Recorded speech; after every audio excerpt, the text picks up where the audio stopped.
All right, let's get right into it.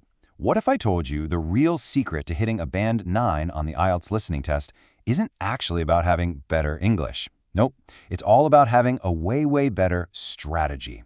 And today, we're going to pull back the curtain on exactly what these top scoring students are doing that honestly, most people just completely miss. So does this sound familiar? You're putting in the work, right? I mean, you've done mock test after mock test, you've probably got stacks of vocabulary lists, but for some reason, not listening score. It just won't budge. I get it. It's super frustrating, and you are definitely not alone. But here's the thing, and this is kind of a bombshell. A whopping 95% of students are preparing for this test completely the wrong way. So you see, it's not that you're not working hard enough. It's that you might be working on a totally wrong things. Okay, so what is this huge mistake that so many people are making? Well, it all comes down to a massive misunderstanding of how the test is actually designed. And this right here, this is where we see the split. On one side, you have most students. They treat the listening test like it's a flat road, right? They just practice all 4 parts equally, over and over, kind of hoping something clicks. But the Band 9 students? They know a secret. They know the test isn't a flat road, it's a mountain. It gets harder as you go, and they save their energy for the toughest climbs, which is where the test is really won or lost. So knowing this, they use a really powerful principle. It's a total game changer, and we're going to call it the 80-20 practice rule. Okay, so here it is. The 80-20 rule is simple, but it is brilliant. You spend 80% of your practice time on the hardest parts of the test. That's parts 3 and 4, and only 20% on the easier stuff, parts 1 and 2. Think about it. Parts 1 and 2 are like the warm-up. Parts 3 and 4, that's the main event.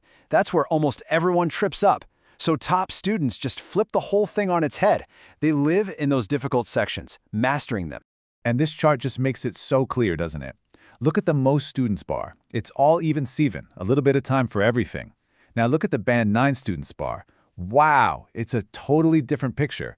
They're not just practicing, they are investing their time strategically, putting almost all of it into that tough final half of the test. But hold on, it's not just about where you spend your time. It's also how you spend it.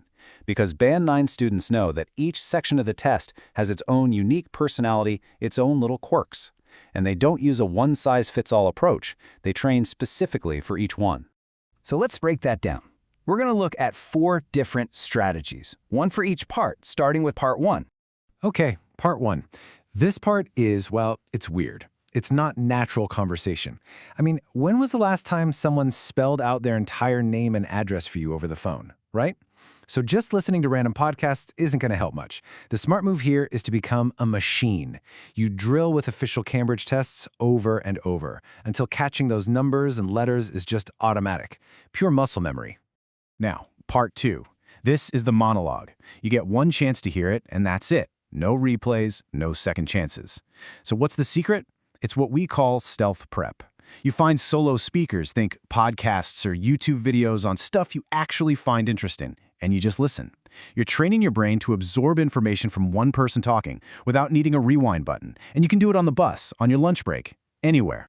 All right, part 3. This is where the wheels usually fall off for a lot of people. It's an academic debate. You've got multiple speakers, they're interrupting each other, they're throwing out complex ideas. It is just total chaos. So what do the top students do? They don't run from the chaos, they dive right into it. They find podcasts with 3, even 4 speakers debating a topic, and they practice following that conversational dance. It's about learning to track who's saying what, even when it gets messy. And that brings us to the final boss, part 4, the university lecture. It's long, it's dense, and just listening passively is a recipe for disaster. The real pro move here is to stop listening to the lecture and start listening for its structure. You use things like TED Talks and you become a detective. You're hunting for those little signposting words. Firstly, however, to summarize, these are the clues that reveal the lecture's blueprint. Once you see the blueprint, you can't get lost. Okay, so you've got all these amazing strategies, but there's one more ingredient, and it's a big one that almost nobody talks about. We're talking about mental stamina, the ability to stay completely locked in for 30 minutes straight. You know, you wouldn't just wake up one day and decide to run a marathon, right? You'd train for it. And that's exactly how top students treat the listening test. It's a mental marathon. They build their focus like a muscle. Week 1, they aim for just 5 minutes of pure, unbroken focus, no distractions. Then the next week, they push it to 10. then 15. They build it up bit by bit so that when test day comes, 30 minutes of concentration feels like a warm-up jog. And this all leads to the final and maybe the most powerful idea of all. It's a whole philosophy, really. Train hard, test easy. The goal is to make your training so challenging that the actual test feels like a piece of cake. I love this quote because it just nails the concept. Elite marathon runners go train at high altitudes, right? Where there's less oxygen and every step is a struggle. Why? Because when they come back down to sea level for race day, it feels unbelievably easy. Their bodies are over-prepared for the challenge. So how do we apply this to IELTS listening? Well, here's the secret. The audio on the actual test is kind of fake. It's artificially slow, the pronunciation is perfect, everyone waits their turn to speak. The real world isn't like that. Real-world audio, that's your gym, is fast, people mumble, they talk over each other. So when you train in that real messy environment, and then you show up on test day and listen to that super clean, slow audio, it feels like you're listening in slow motion. It feels easy. Look, at the end of the day, these strategies aren't some kind of magic trick. They're a proven system. Top-scoring students use them again and again because, well, they just work. So the real question isn't, do these ideas work? We know they do. The only question that matters now is the one you see right there. Are you going to be the one to actually put them into practice?